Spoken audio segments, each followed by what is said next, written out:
So this is A, B, C, D, E, and F. I don't care what the lows are. So you'll see a pin reaction and a pin reaction. Well, I can't solve for those. Well, I can solve for a few items. I might be able to solve for an X or something, but I'm not going to be able to solve for the support reactions completely. Right?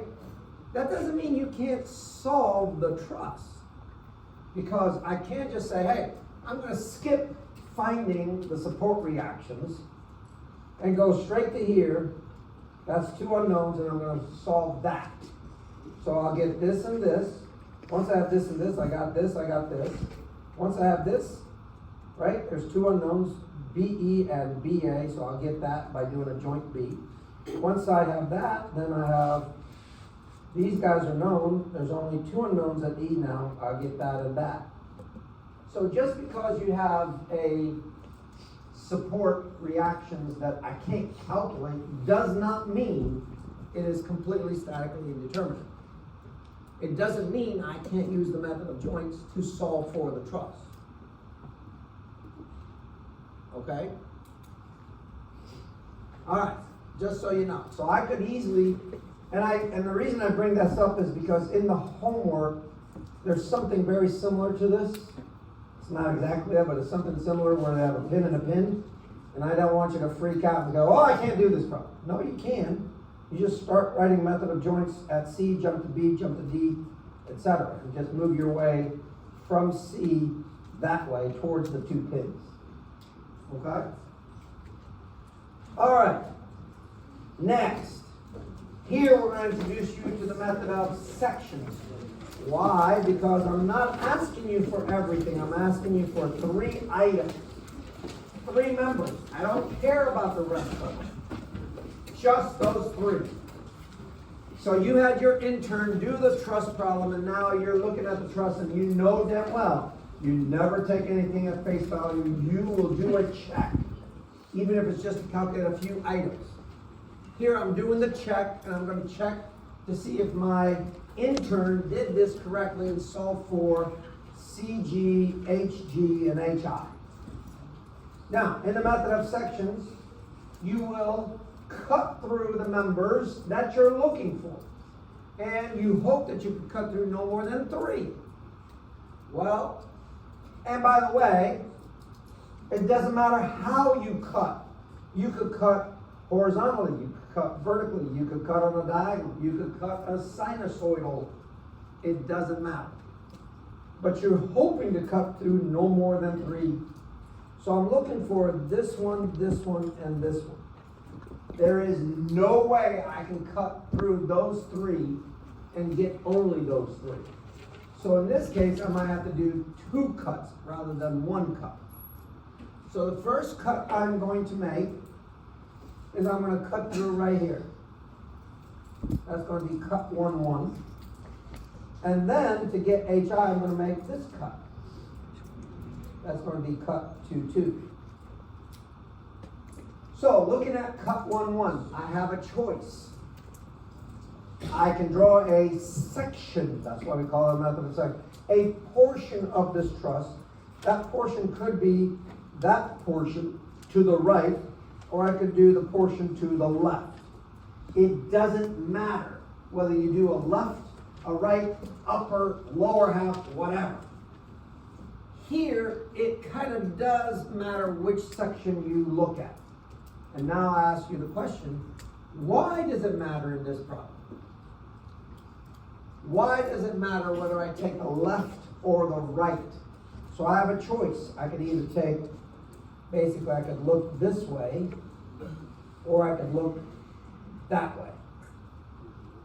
Which way do you want to look? Do you want to look right, or do you want to look left? Do you want to draw a free body diagram with a section to the right, or do you want to draw it to the left? Right. Why do I want to draw it to the right? You just like it better. That's not an engineering answer. No. I have to have a reason why. I told you, I always ask why, because if you know why, now you're educated. Just because you say to the right doesn't mean, yeah, that's a guess. I need logical fact as to why. Why, my friend? Are there known forces on the right and there are unknown forces on the left? No, that's not the reason. Say it. She doesn't like the pins. Again, that's an emotional, I don't like the pins. In engineering, there's no emotion. Okay? You're on the right track. If I look at this hat, so I isolate and I look at this hat, what do I have to incorporate in my free body diagrams? What'd you say? The pins. Can I calculate the pins? No. I can't calculate the pins. There's 4 of them. How many equations do I have? 2. 3, damn it. 2. What the fuck? Go back to Florida. They would have said 2 in Florida. So, I want to avoid the pins. I can't calculate. If I draw this hat, I have to know the values of the pins at A and J. I can't get them. Why? Because there's 4 unknowns and I only have 3 equations. That sucks. So I avoid the left half and draw the right half. Now you know the logical, rational reason why I'm drawing the right half, not the left half. Not because it looks nicer. Okay? So here I'm going to avoid calculating the support reactions by just simply making a free body diagram. Right half RH, cut 1-1. This is what it's going to look like. I'm going to have D. I'm going to have this joint G. I'm going to have E over here. These have not been cut, so they stay as is. Also, the loads haven't been touched. They're going to stay as is, 800 and 1,000. Next, I'm going to show this, this, and this. And I'm going to make the cut right here. And now I'm going to show a force FDC. I'm going to show a force FCG, which is what I'm looking for, and a force here FHG, which is also what I'm looking for. That is the free body diagram of the section of the truss to the right half. So anything I didn't touch, I'm just showing as part of the truss section, which is that members at D, G, and E. So this is D, and this is E over here. Now, how many equations of equilibrium do I have to play with? 3. How many unknowns do I have? 3. Fantastic. I can solve. Now, I don't really care about FDC. I wasn't asked to find that. So I try to find equations that will avoid getting FDC. So I probably don't want to write some forces in the X. So I'm left with some force in the Y and some moments. Well, guess what? This only has a Y component. The other two have X's. So let me start with a Y. Some forces in the Y equals 0, positive up. That says FCG sine of 45. This angle in here is 45 degrees. Minus this 1,000, which is external load that's in the Y, equals 0. FCG is 14.21. It is in tension. I got a positive answer. By the way, anything that's pulling on a section, which I've drawn all my unknowns as pulling, pulling, pulling. I told you, that is standard for me. I don't care if I know it's in compression. I still draw it in tension because I'm not changing my method. My method says, if it's unknown, draw it in tension. Don't care if I know it's in compression, I still draw it in tension. I let the equations prove me right or wrong. Next, I want HG. One quick way to find HG is to do a moment at C.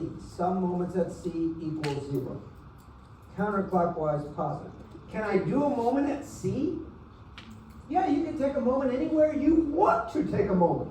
If you want to take a moment on the moon, then you need the distances from where you're at to the fucking moon, and you can do it.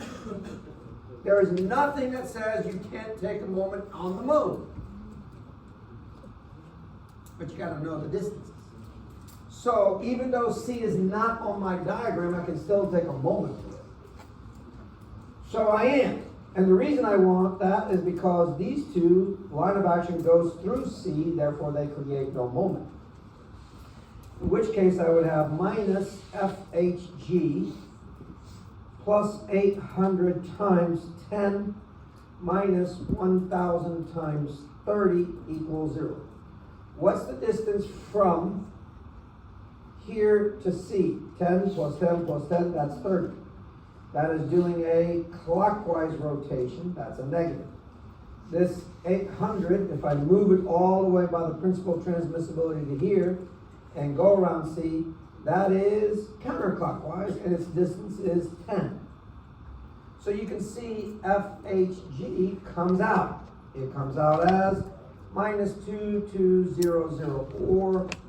FHG is really 2200 in compression.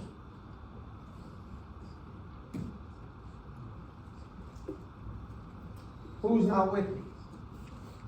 Yeah. Yes. I forgot to put that in, didn't I? This should be a 10 in here. Correct. Thanks for finding my mistake. All right, now I'm going to do cut 2-2, which is this cut right here. And I'm going to draw a free body diagram. Cut 2-2. Do I want the upper half or the lower half? Upper half. So I'm going to write here upper half.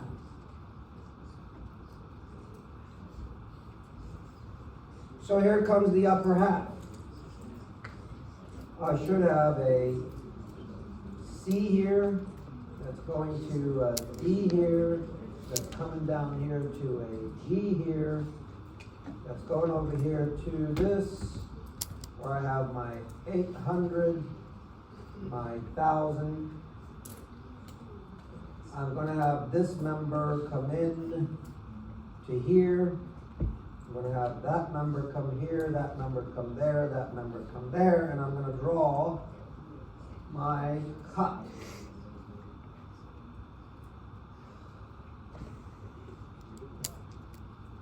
So my cut looks like this. This is what I want, FHI. This is my FBH. This is my FBC. Notice these guys are headed towards B. If I'm a smart person, what do I do right away to get HI? Moment where? About B. Why? Because that eliminates BH and BC, because their line of action goes through B. So I'm going to write some moments about B equals 0, counterclockwise positive, minus 10 times FHI, minus 1,000 times 40 equals 0. FHI is a minus 4,000, or FHI is 4,000 in compression.